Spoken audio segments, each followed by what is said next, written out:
آگے بڑھنے ناظرین جو آج کی چوتھی بڑی خبر ہے یہ بھی بھارت ہی سے ہے۔ ناظرین بھارت کی 7 مشرقی ریاستوں کے اندر اس وقت ایمرجنسی کی صورتحال ہے۔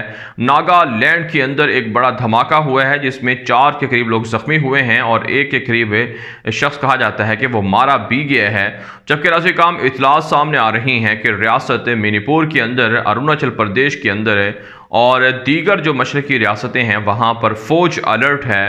ہنگامی بنیادوں پر ان مشرقی ریاستوں کے اندر کم از کم بھارت نے 2 لاکھ سے زائد فوجیں متعین کر دی ہیں، جبکہ چین کی جانب سے باقاعدہ اعتراف کیا گیا ہے کہ اروناچل پردیش سے بھارت کے 5 کے قریب فوجیوں کو انہوں نے گرفتار کیے ہیں۔ ساتھ ساتھ خبر یہ ہے کہ تبت کے علیحدگی پسندوں کو مودی دہشت گرد کی حکومت سپورٹ کر کے چین کے خلاف اکسا رہی ہے۔ یہی وجہ ہے چائنا اب بھارت کی 7 مشرقی ریاستوں پر نظر رکھے ہوئے ہے اور وہاں پر جو جنگجو ہیں یا مسلح علیحدگی پسند ہیں ان کی مدد اور فنڈنگ بھی چائنا کی جانب سے کی جا رہی ہے۔ آگے بڑھے ناظرین جو آج کی 5ویں بڑی خبر ہے یہ افغانستان سے ہے۔ ناظرین طالبان کے ابھی تک قیدیوں کو رہا نہیں کیا گیا ہے۔ کل طالبان کی امارت اسلامیہ کا یہ بیان سامنے آیا تھا۔ اس حوالے سے کابل انتظامیہ نے کہا ہے کہ ان کے قیدیوں کو رہا کر دیا ہے۔ طالبان خواہ مخواہ الزام لگا رہے ہیں، تاخیر کر رہے ہیں۔ ناظرین آپ جانتے ہیں دوحہ کے اندر انٹر افغان مذاکرات کا راؤنڈ شروع ہونا تھا اتوار کے روز، لیکن ابھی تک یہ راؤنڈ شروع نہیں ہو سکے ہے اور ڈیڈ لاک برقرار ہے، جبکہ امریکی پریشر بھی اشرف غنی پر بڑھتا جا رہا ہے اور طالبان کی کارروائیاں بھی بڑھتی جا رہی ہیں۔ ایک تازہ رپورٹ کے مطابق رات کے مختلف واقعات کے اندر طالبان نے 20 سے زائد کابل انتظامیہ کے فوجیوں کو، پولیس اہلکاروں کو مار ڈالا ہے، کئی چیک پوسٹیں فتح کی ہیں اور ٹینک بھی تباہ کر دیے گئے ہیں اور جنگی ساز و سامان بھی قبضے میں لیا گیا ہے۔ آگے بڑھے ناظرین جو آج کی 6ٹھی بڑی خبر ہے یہ ترکی، یونان اور ترکی اور ایران کے تعلقات کے حوالے سے ہے۔ ناظرین ترکی نے ایران کے ساتھ تعلقات کو مستحکم کرنے کا عندیہ دیا ہے۔ طیب اردگان نے کہا ہے کہ اچھی بات ہے، ایران مذاکرات کے ذریعے سے ترکی کے ساتھ معاملات کو مزید بہتر کرنا چاہتا ہے، اور اس کے علاوہ خبر یہ ہے کہ ایران اور ترکی کے جو اعلیٰ سطحی وفد ہیں انہوں نے کل انقرہ کے اندر ایک انتہائی اہم میٹنگ کی ہے جس میں شام عراق کے اندر جو ترک فوجوں کا آپریشن ہے اس پر جائزہ لیا گیا ہے۔ کرد باغیوں کے خلاف جو جنگی آپریشن ہے بالخصوص PKK کے دہشت گردوں کے خلاف، اس میں ایران نے کہا ہے کہ وہ تعاون کریں گے۔ ساتھ ساتھ شام کے مسلمانوں کی بحالی یا واپسی کا معاملہ ہے، اس پر بھی زور دیا ہے اردگان کی جانب سے، ترک حکومت کی جانب سے، کہ ایران تعاون کرے مسلح جنگجوؤں کے ذریعے سے، شامی مسلمانوں کو تنگ نہ کیا جائے۔ اس کے علاوہ ناظرین خبر یہ ہے کہ یونان نے ترکی کے خلاف سلامتی کونسل میں شکایت درج کروائی ہے، لیکن ترکی نے کہا ہے کہ وہ بحر متوسط کے اندر اپنے حقوق سے دستبردار نہیں ہوگا اور جنگی مشقیں اور فوج کو ہائی الرٹ کیا ہوا ہے ترکی کی جانب سے۔ ساتھ ساتھ خبر یہ ہے کہ روس یونان اور ترکی کے درمیان صلح کروانے کے لیے سامنے آ گیا ہے اور یونان کو کہا گیا ہے کہ وہ مذاکرات کریں، روس اس میں تعاون کرے گا۔ آگے بڑھے ناظرین جو آج کی 7ویں بڑی خبر ہے یہ اسرائیل سے ہے۔ ناظرین اسرائیل کا ایک انتہائی اعلیٰ سطحی تجارتی وفد UAE پہنچا ہے جس میں اسرائیل کے سب سے بڑے بینک کے جو سربراہ ہیں وہ بھی شامل تھے اور تجارتی تعلقات UAE کے ساتھ اسرائیل کے بڑھتے جا رہے ہیں۔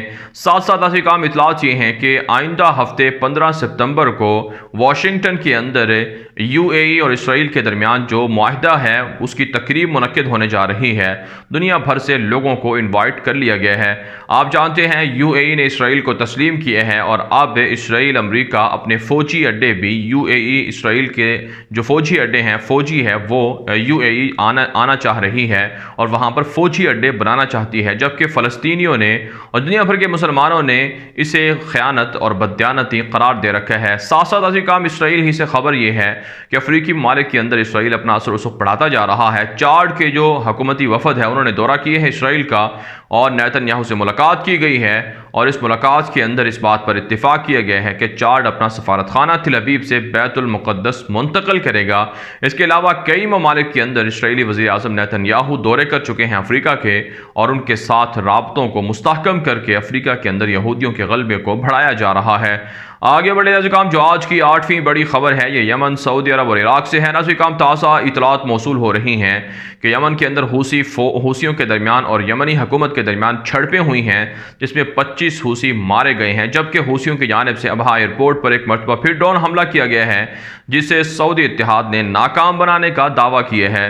دوسری جانب ناظرین کرام، اطلاعات یہ ہیں کہ عراق کے اندر 50 کے قریب راکٹ اور بھاری جنگی ساز و سامان برآمد کیا گیا ہے، اور ایک خودکش بمبار نے خود کو دھماکے سے بھی اڑا لیا ہے۔ عراق کی مصطفیٰ قاسمی حکومت پر پریشر ہے کہ وہ اتحادی افواج پر حملے بند کروائے اور جتنے بھی مسلح تنظیمیں یا جنگجو ہیں ان کے خلاف کریک ڈاؤن کرے۔ اسی وجہ سے وہاں پر اب دہشت گردوں کے خلاف یا جنگجوؤں کے خلاف کریک ڈاؤن کا سلسلہ شروع ہو چکا ہے۔ آگے بڑھے ناظرین، جو آج کی 9ویں بڑی خبر ہے یہ میانمار سے اور چین سے ہے۔ ناظرین، نیو یارک ٹائمز نے ایک رپورٹ چھاپی ہے جس میں میانمار کے فوجیوں کے بیانات کو ویڈیوز کی شکل میں دکھایا گیا ہے کہ میانمار کے فوجیوں نے تصدیق کی ہے، اعتراف کیا ہے کہ انہوں نے میانمار کے روہنگین مسلمانوں کا قتل عام کیا اور انہیں اجتماعی قبروں کے اندر دفن کیا گیا ہے۔ اس سے واضح ہوتا ہے کہ دنیا خاموش رہی اور روہنگین مسلمان میانمار کے اندر شہید ہوتے رہے، اور اب بھی وہاں مسلمانوں کو مشکلات کا سامنا ہے۔ اس کے علاوہ ناظرین کرام، اطلاعات یہ ہیں کہ ایک اور بڑا میگزین ہے نیشنل انٹرسٹ، اس نے بھی رپورٹ چھاپی ہے کہ غور نسل کے مسلمانوں پر چائنا تشدد کر رہا ہے، وہاں کی خواتین کی لڑکیوں کی زبردستی شادیاں کسی اور قبیلے میں کر کے ان کے آبادی کے تناسب کو تبدیل کیا جا رہا ہے۔ آگے بڑھے ناظرین، جو آج کی 10ویں بڑی خبر ہے یہ پاکستان سے ہے۔ ناظرین، لاہور کی ایک عدالت نے ایک عیسائی کو توہین رسالت اور توہین مذہب کے جرم میں میسج کرنے پر سزائے موت سنا دی ہے، جس پر دنیا بھر کے مغربی میڈیا کے اندر منفی پروپیگنڈا پاکستان کے خلاف کیا جا رہا ہے کہ پاکستان کے اندر مذہب کی بنیاد پر عیسائیوں کے ساتھ یا پھر قادیانیوں کے ساتھ یا دیگر اقلیتوں کے ساتھ ظلم ہوتا ہے۔ حالانکہ ناظرین، ایسا کچھ بھی نہیں ہے۔ توہین مذہب، توہین رسالت یا اس طرح کے اشتعال انگیز بیانات سے جس طرح سے لوگوں کو نقصان ہوتا ہے، وہیں پاکستان کے آئین اور قوانین کی بھی وائلیشن ہے۔ کسی بھی ملک کے آئین کو توڑنا یہ جرم ہوتا ہے، تو پھر پاکستان کے اندر آئین توڑنے پر اگر کسی کو جرم کرنے پر سزا دی جائے تو پھر اعتراض کیوں ہے؟ اس کا مطلب اور مقصد یہ ہے کہ مغرب اور ویسٹ چاہتا یہ ہے کہ پاکستان کے اندر انارکی پھیلائی جائے اور پاکستان کے اندر جو اسلام کی بنیادیں ہیں انہیں کمزور کیا جائے۔ یہی وجہ ہے پاکستان کی غیور قوم ہر وقت تیار رہتی ہے ناموس رسالت کے لیے، ختم نبوت صلی اللہ علیہ وسلم کے لیے اور دیگر اسلامی قوانین کے احترام کے لیے۔ بہرحال ناظرین کرام، دنیا بھر سے تھی آج کی 10 بڑی خبریں۔ ان خبروں کے حوالے سے آپ کی کیا رائے ہے؟ اپنی رائے کامنٹ کے ذریعے سے ضرور ہم تک پہنچائیں۔ مزید خبروں کے لیے آپ ہمارے ٹویٹر اکاؤنٹ دنیا میرے آگے اور غلام نبی مدنی فالو کر سکتے ہیں۔ آج کے لیے اتنے ہی، اجازت دیجیے، اللہ حافظ۔